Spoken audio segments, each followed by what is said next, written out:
Alden Richard update. Speech si Alden for Sikayan Festival 2025. Na tinawag na si Alden.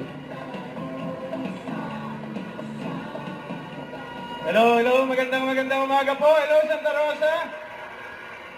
Siyempre po, taon-taon ko na pong ginagawa ang Sikayan Festival at taon-taon ko po kayong nakakasama at hindi po ako magsasawa na magpasalamat sa inyo sa lahat po ng suporta na binibigay niyo sa akin at sa mga proyektong ginagawa ko po. Siyempre, of course, first and foremost, to our very hard-working, beautiful Mayor, Mayor Arlene D. Arcillas, and Vice Arnold Arcillas po, maraming salamat for always being there since day one. And syempre, Mami O, happy birthday. I love you so much.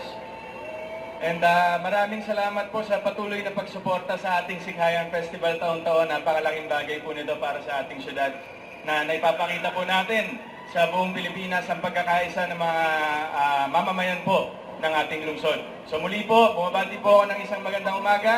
See you again next year and thank you so much po. Maraming salamat.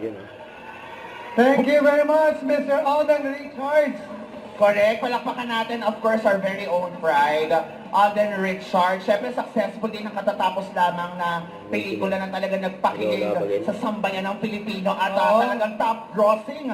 One of the top grossing. Ilang beses mong pinanood yung pelikulang yun? Siyempre, tatlo. Katulad ng Hello, Love, Goodbye. Correct. Naman ka sa akin, ako dalawa lang. Dalawa ako, tatlo lagi. Don't forget to subscribe, click the notification bell for more update. This is Richard Reaction Vlog. Stay tuned for more update. See ya.